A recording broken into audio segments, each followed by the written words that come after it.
নাহমাদু ওয়া নুসাল্লি আলা রাসূলিহিল কারীম, আম্মা বাদ। আউযু বিল্লাহি মিনাশ শাইতানির রাজিম। বিসমিল্লাহির রহমানির রহিম।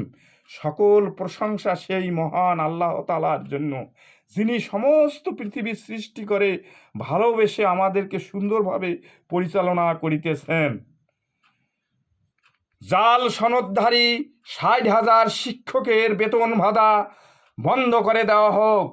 তাদেরকে আইনের আওতায় এনে উপযুক্ত শাস্তি প্রদান করা হোক, যাহাতে আর কোনো শিক্ষক এই ধরনের গাদ্দারি করার সাহস না পায়।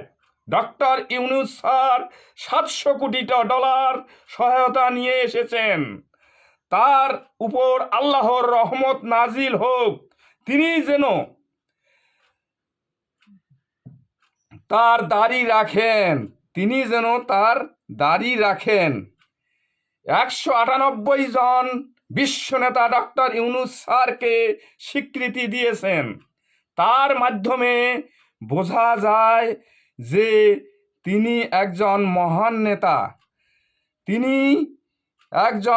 নেতা। তিনি অন্তর্বর্তী সরকারের দায়িত্ব সঠিকভাবে পালন করে দেশকে সংস্কার করে স্থিতিশীল পরিস্থিতি নিয়ে আসবেন ইনশাআল্লাহ। তার উপর আল্লাহর রহমত নাজিল হোক। আয়নাঘর, পিলখানা হত্যা, শাপলা চত্বরে গণহত্যা ইত্যাদি সকল হত্যাকাণ্ডের বিচার এই বাংলার মাটিতে হবে ইনশাআল্লাহ। আবারও সকলের প্রতি আমার আন্তরিক সালাম। আসসালামু আলাইকুম। হিন্দু ভাইদের আদাব ও অন্যান্য জাতির প্রতি আন্তরিক ধন্যবাদ।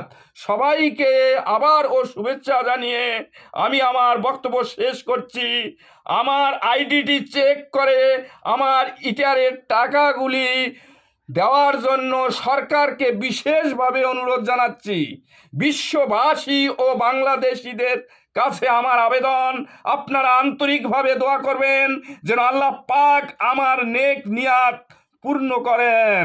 সাদাকাল্লাহু তাআলা।